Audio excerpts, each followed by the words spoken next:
નમસ્તે વિદ્યાર્થી મિત્રો, હું ધારા બકરાણિયા મારી યુટ્યુબ ચેનલમાં તમારા બધાનું સ્વાગત કરું છું.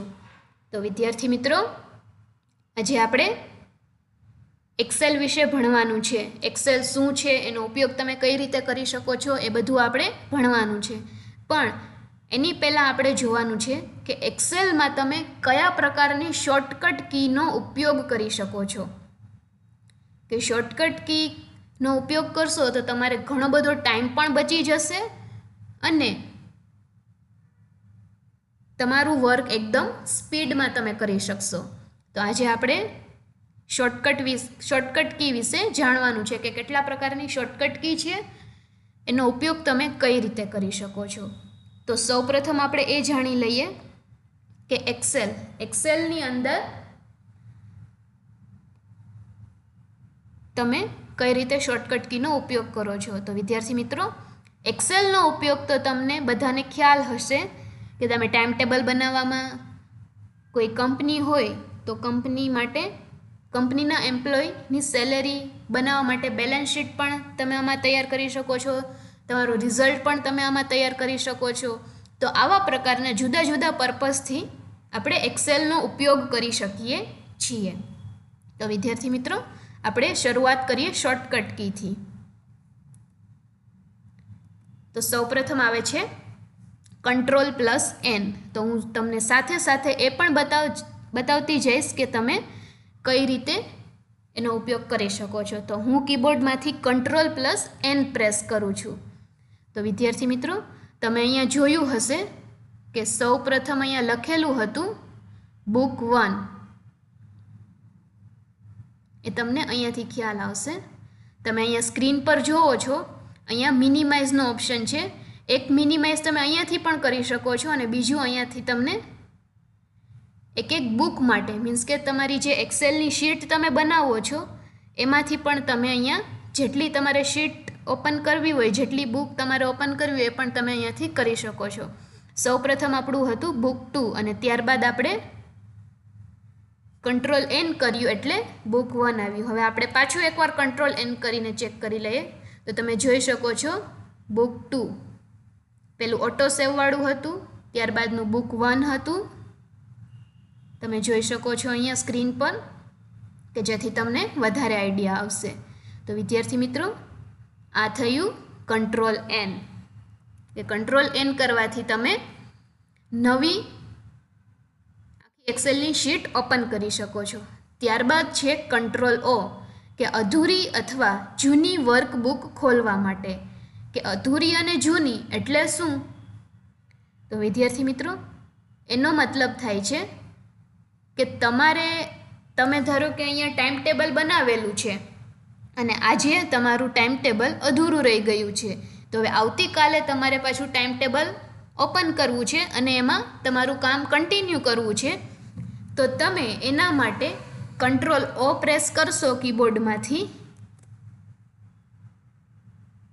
તો તમને આવો ઓપનનો ડાયલોગ બોક્સ ઓપન કરવા દેશે અને તમારા કોમ્પ્યુટરમાંથી તમે જે જૂની તમારી વર્કબુક છે, ફોર એક્ઝામ્પલ હું અહીંયા બુક 1 છે એ ઓપન કરાવું છું, અહીંયાથી ઓપન. તો એ મારી જે જૂની વર્કબુક છે એ અહીંયા ઓપન થઈ જશે. એના માટે બીજો રસ્તો તો તમને અહીંથી ખ્યાલ જ હશે કે તમે અહીંયાથી ઓપન ફાઇલ મેનુમાંથી ઓપન કરાવી શકો છો. પણ આજે આપણે માત્ર શોર્ટકટ કી વિશે જ ભણશું કે જેથી તમારો ટાઈમ પણ બચે અને તમારું કામ પણ એકદમ સ્પીડમાં થઈ શકશે. તો ત્યારબાદ નેક્સ્ટ છે કે Ctrl+S. તો વિદ્યાર્થી મિત્રો, આ જે ત્રણેય મેં તમને શોર્ટકટ કી કીધી એ માઇક્રોસોફ્ટ ઓફિસ વર્ડમાં તમે ઓફિસના પેકેજમાં તમે કોઈ પણ પેકેજમાં, for example Word, PowerPoint, Excel, આ કોઈ પણમાં તમે ઉપયોગ કરી શકો છો. અને આ કોમન શોર્ટકટ કી છે જેનો ઉપયોગ તમે કરી શકો છો. કોઈ પણ આવો સોફ્ટવેર હોય તો એમાં તમને Ctrl+N કરો તો હંમેશા નવી ફાઇલ ખુલે, પછી Ctrl+O કરો તો હંમેશા જે એક્ઝિસ્ટિંગ ડોક્યુમેન્ટ હોય એ તમારું ખુલી શકે. તો આવી રીતે આ બધી શોર્ટકટ કી કોમન છે, પરંતુ આપણે અત્યારે એક્સેલમાં ભણી લેવાની છે.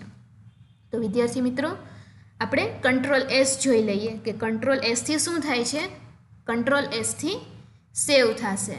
પરંતુ આ આપણે એક્ઝિસ્ટિંગ ઓપન કરાવેલી છે, એક્ઝિસ્ટિંગ વર્કબુક ઓપન કરાવેલી છે, તો આ સેવ નહીં થાય. તો આપણે બુક 1 છે, સોરી બુક 2 છે, એને આપણે કંટ્રોલ એસ કરાવીએ.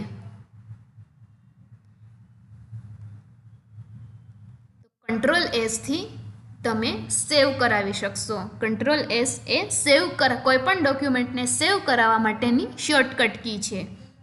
ઓકે વિદ્યાર્થી મિત્રો, તો હવે તમને ખ્યાલ આવી ગયો હશે કે કંટ્રોલ એસથી શું થાય છે. તમે સેવ કરવા માટે તમારી કોઈ પણ ડ્રાઈવમાં તમે સેવ કરાવી શકો છો. ત્યારબાદ તમે ફોલ્ડર ક્રિએટ કરીને અથવા તો તમારે જે તે ડ્રાઈવમાં કે ડેસ્કટોપ ઉપર જ્યાં તમારે સેવ કરાવવું હોય ત્યાં અહીંયાથી તમારે પાથ આપી દેવાનો રહેશે અને ત્યારબાદ તમે ઇઝીલી કોઈ પણ ડ્રાઈવમાં સેવ કરાવી શકો છો. ઓકે વિદ્યાર્થી મિત્રો, તો તમને આટલું સમજાઈ ગયું હશે. તો હવે આપણે અહીંયાથી સેવ કરાવીએ છીએ.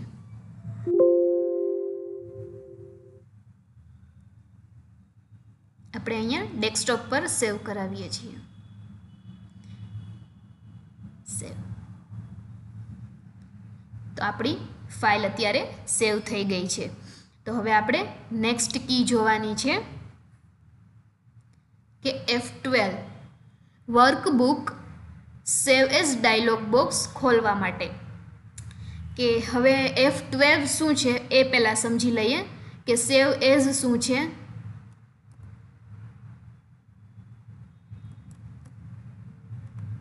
તો વિદ્યાર્થી મિત્રો, સેવ એઝ ડાયલોગ બોક્સ એટલે શું? તો કે તમારે જે બુક 2 અહીંયા નામ લખેલું છે એ નામ તમારે ચેન્જ કરવું છે, અથવા તો તમારે આ ફાઇલ તમારી જ્યાં તમે સેવ કરેલી છે ત્યાં નહીં પણ બીજે સેવ કરવી છે.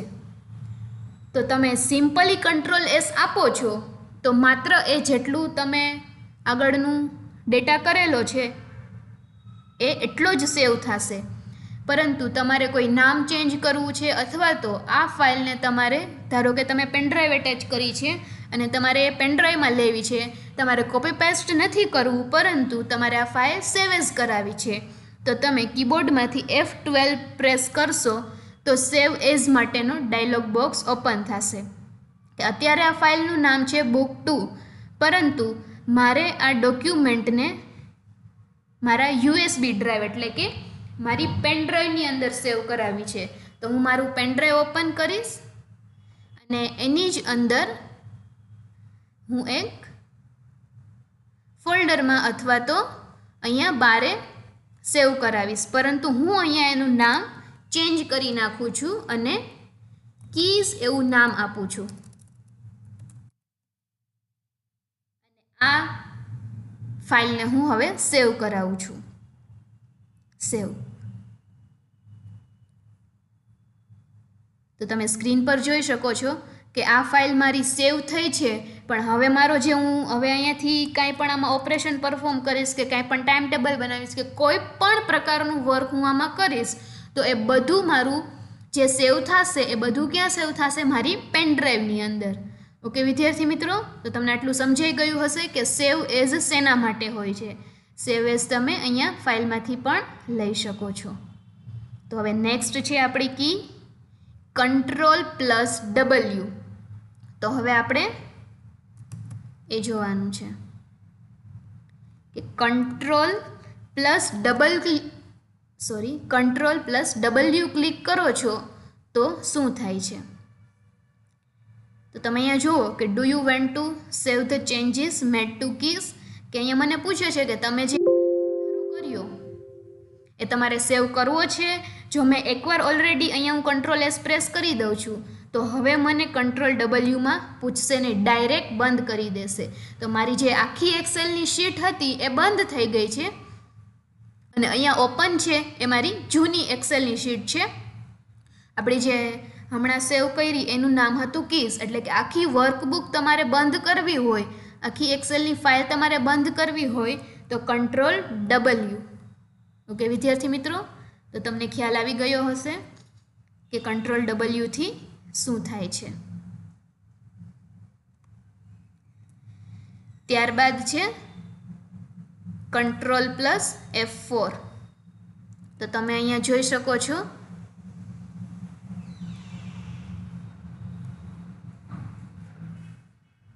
ઓકે વિદ્યાર્થી મિત્રો, તો આપણે કંટ્રોલ ડબલ્યુ જોયું કે એ એક વર્કબુક માટે હતું, પરંતુ હવે હું અલ્ટર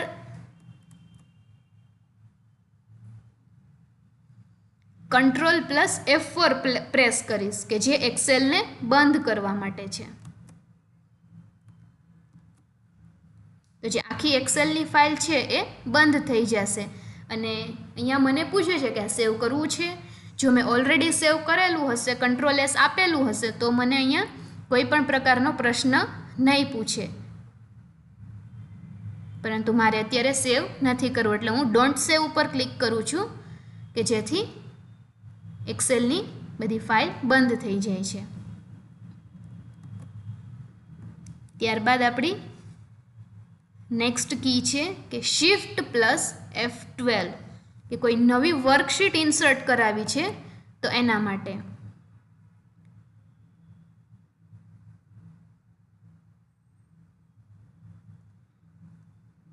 શિફ્ટ પ્લસ ફંક્શન કીનો ઉપયોગ કરવાનો છે F11. તો તમે અહીંયા જોશો તો અહીંયા સૌ પ્રથમ આપણે હતું શીટ 1ની અંદર, કે ટોટલ અહીંયા આપણી કીઝમાં 3 શીટ છે, શીટ 1, 2 અને 3. હવે જ્યારે શિફ્ટ F11 પ્રેસ કરું છું ત્યારે એક નવી શીટ ઇન્સર્ટ થાય છે. કે ધારો કે તમારે આ 3માંથી જે તમને 3 શીટ આપેલી છે એ ત્રણેય તમારે કમ્પ્લીટ થઈ ગઈ છે, અને ત્યારબાદ હવે તમારે નવી શીટ લેવી છે. તો તમે કીબોર્ડમાંથી શિફ્ટ પ્લસ F12 પ્રેસ કરશો તો તમને ઇઝીલી અહીંયાથી નવી શીટ મળી જશે. અથવા તો તમે અહીંયા ઇન્સર્ટ વર્કશીટમાંથી પણ કરાવી શકો છો, પણ આપણે અત્યારે શોર્ટકટ કીની વાત ચાલે છે. ત્યારબાદ નેક્સ્ટ છે કંટ્રોલ પ્લસ Z, કે કોઈ પણ એક્શનને અન્ડુ કરવા માટે. તો વિદ્યાર્થી મિત્રો, આ પણ એક કોમન કી છે કે વર્ડ, એક્સેલ, પાવર પોઈન્ટ ગમે તેમાં તમે કંટ્રોલ Z કરો તો એનાથી તમને એક્શન તમારી અન્ડુ થશે. ફોર એક્ઝામ્પલ, હું અહીંયા આટલા સેલને બોર્ડર આપું છું, તો હવે મારે આ બોર્ડર કાઢવી છે, તો હું અહીંયાથી કંટ્રોલ Z કરીશ તો એ બોર્ડર નીકળી જશે. કે તમે છેલ્લે જે એક્શન કરેલી છે એને અન્ડુ કરવા માટે, મીન્સ કે રિમૂવ કરવા માટે, કે કોઈ તમારે અહીંયા ધારો કે મેં અહીંયા લખેલું છે અને અહીંયા ભૂલથી નીકળી જાય છે, તો હવે હું પાછું કંટ્રોલ Z કરીશ તો એ આવી જશે. ફોર એક્ઝામ્પલ, હું અહીંયાથી આ કોપી કરું છું અને અહીંયા પેસ્ટ કરું છું, તો હવે હું Z કરું છું તો તમને સ્ક્રીન ઉપર ખ્યાલ આવી ગયો હશે કે અન્ડુથી શું થાય છે. ત્યારબાદ નેક્સ્ટ કી છે કંટ્રોલ Y. તો કોઈ પણ એક્શનને રીડુ કરવા, જેમ આપણે કંટ્રોલ Z માં કરેલું હતું કે કોઈ પણ એક્શનને અન્ડુ કરવા, તો એવી જ રીતે ભૂલથી મારે અન્ડુ થઈ ગયું હોય તો હું રીડુ પણ કરાવી શકું છું. તો એના માટેની શોર્ટકટ કી છે કંટ્રોલ પ્લસ Y.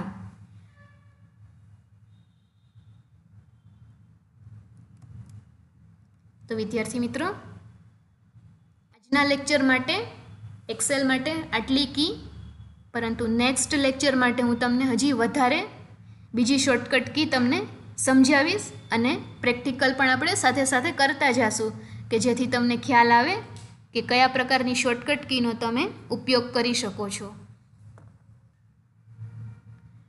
ઓકે વિદ્યાર્થી મિત્રો, થેન્ક યુ.